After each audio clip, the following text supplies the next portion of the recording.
పెసలు నానబెట్టే పని లేకుండా అప్పటికప్పుడు చేసుకునే ఈ బ్రేక్ఫాస్ట్ చాలా రుచిగా చాలా టేస్ట్గా అయితే ఉంటుందండి. ఈ బ్రేక్ఫాస్ట్ చేసుకోవడానికి ఎక్కువ సమయం అయితే పట్టదు, తక్కువ సమయంలోనే ఈజీగా చేసుకోవచ్చు.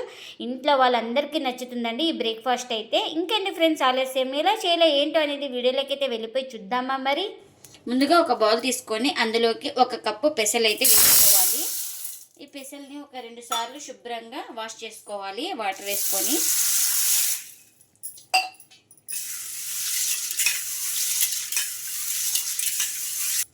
ఇంకా ఇలా ఒక 2 సార్లు శుభ్రంగా వాష్ చేసుకొని వాటర్ అన్ని వంపేసుకున్న తర్వాత ఇప్పుడు ఇందులోకి 1 కప్పు బొంబాయి రవ్వని అయితే వేసుకోవాలి.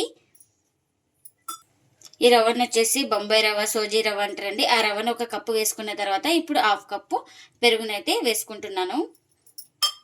ఇంకా ఇప్పుడు ఇందులోకి 1/2 కప్పు వాటర్ని కూడా వేసుకుంటున్నాను. అలాగే రుచికి తగినంత సాల్ట్ని కూడా వేసుకోవాలి ఇందులోకి. ఇంకా ఇవన్నీ వేసుకొని ఒకసారి మొత్తం ఇలా బాగా కలిపేసుకోవాలి, అన్నీ బాగా కలిసిపోయేలాగా. ఇంకా ఇలా మొత్తం బాగా కలిపేసుకున్నాం కదా. ఇంకా ఇప్పుడు ఒక మిక్సీ జార్ అయితే తీసుకొని ఇంకా ఇలా కలుపుకున్న ఈ మిశ్రమాన్ని ఇంకా ఇందులోకి అయితే వేసుకుంటున్నాను జార్లోకి. ఇంకా అలాగే ఇందులోకి కొద్దిగా వాటర్ని కూడా వేసుకుంటున్నాను. ఇంకా ఇప్పుడు మూత పెట్టేసుకొని స్మూత్గా గ్రైండ్ చేసుకోవాలి. ఇంకా ఇలా గ్రైండ్ చేసుకున్న దాన్ని ఒక బౌల్ తీసుకొని ఇంకా అందులోకి అయితే వేసుకుంటున్నాను. ఇంకా ఇప్పుడు ఇందులోకి కొన్ని వాటర్ అయితే వేసుకున్నాను. అలాగే ఒక 1/4 టీ స్పూన్ దాకా వంట సోడాని కూడా వేసుకోవాలి. ఇంకా ఇలా వంట సోడా అన్ని వేసుకున్న తర్వాత ఒకసారి మొత్తం బాగా కలిపేసుకుందాం.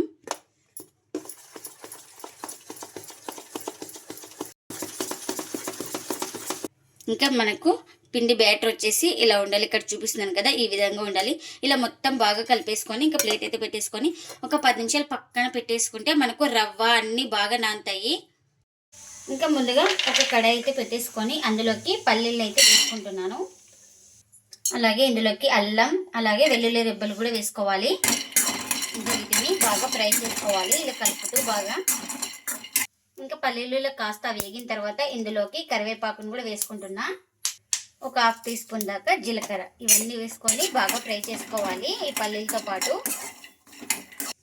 ఇంకా చూడండి, పల్లీలు కరివేపాకు అన్నీ వేగిపోయినాయి కదా. ఇప్పుడు స్టవ్ అయితే ఆఫ్ చేసుకొని పూర్తిగా చల్లారిన తర్వాత అయితే గ్రైండ్ చేసుకోవాలి. ఇంకా ఒక మిక్సీ జార్ అయితే తీసుకొని ఇంకా చల్లారిన పల్లీలను అయితే వేసుకుంటున్నాను జార్లోకి. ఇంకా ఇప్పుడు ఇందులోకి రుచికి తగినంత సాల్ట్. నేను ఇక్కడ మిర్చి ప్లేస్లో కారం అయితే వేసుకుంటున్నాను. మీరు మిర్చి కావాలంటే ఫ్రై చేసుకొని వేసుకోవచ్చు. ఇంకా ఇప్పుడు ఇందులోకి కొంచెం వాటర్ అయితే వేసుకొని ఇంకా మూత పెట్టేసుకొని గ్రైండ్ చేసుకుందాం. గ్రైండ్ చేసుకున్న చట్నీని ఒక బౌల్ తీసుకొని ఇంకా అందులోకి అయితే వేసుకుంటున్నాను.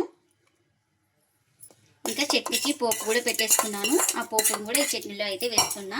ఇంకా మనకు చట్నీ అయితే రెడీ అయిపోయింది. ఇంకా ఇప్పుడు ఒక 10 నిమిషాల తర్వాత అయితే పిండిని అయితే చూపిస్తున్నాను. ఇంకా చూడండి, పిండి కూడా మనకు కొంచెం వంట సోడా వేయడం వల్ల పిండి అనేది బాగా పొంగింది మనకు. ఇలా రవ్వ మొత్తం అలాగే పెసలు అన్నీ బాగా నానింటాయి. ఇప్పుడు ఒకసారి ఇలా బాగా కలిపేసుకోవాలి. ఇంకా మన ఇంట్లో ఇలాంటి పోపు గెరిట అయితే ఉంటుంది కదా. స్టవ్ అయితే ఆన్ చేసుకొని పెట్టేసుకున్నాను. ఇంకా మనకు ఈ ప్యాన్ కూడా హీట్ అయింది. ఇప్పుడు 1 స్పూన్ దాకా ఆయిల్ అయితే వేసుకుంటున్నా. ఇంకా ఆయిల్ కూడా హీట్ అయింది. ఇంకా వేసే ముందు అయితే పిండి ఒకసారి బాగా కలిపేసుకోవాలి.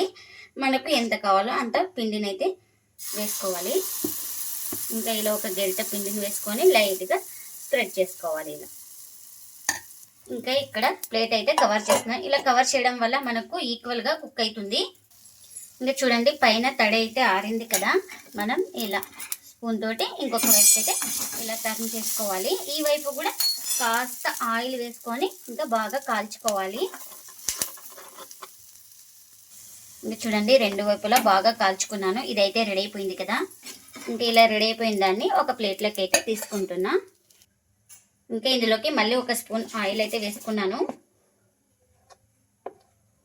ఇంకా ఇలా ఆయిల్ వేసుకున్న తర్వాత మనకు ఎంత కావాలో అంత పిండిని అయితే వేసుకోవాలి.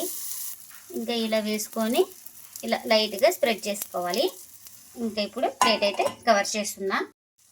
ఇంకా చూడండి, ఇలా ఒక సైడ్ కాలిన తర్వాత ఇలా నిదానంగా ఇంకొక వైపు ఇలా టర్న్ చేసుకోవాలి. ఇంకా మనం ఇష్టం ఉన్న వాళ్ళు ఈ సైడ్ కూడా ఆయిల్ అయితే వేసుకోవచ్చు. ఆయిలే ఇష్టం లేని వాళ్ళు ఆయిల్ లేకుండా కూడా చేసుకోవచ్చు. బటర్ కానీ గీ కానీ ఏదైనా వేసుకోవచ్చు అండి. చాలా టేస్ట్గా అయితే ఉంటాయి మనకు. ఈ వైపు కూడా బాగా కాల్చుకోవాలి. ఇంకా ఇది కూడా బాగా రెండు వైపులా బాగా కాల్చుకున్నానండి. సోడా పొడి వేయడం వల్ల బాగా పొంగుతూ వస్తాయండి మనకు ఈ బందోసలు అయితే. ఇంకా దీన్ని కూడా ప్లేట్లోకి అయితే తీసుకుంటున్నా. ఇంకా ఇప్పుడు మరొకటి అయితే చూపిస్తున్నాను. ఇంకొక స్పూన్ ఆయిల్ అయితే వేసుకొని ఇంకా ఇలా ఎంత కావాలంటే అంత పిండిని అయితే వేసుకోవాలి.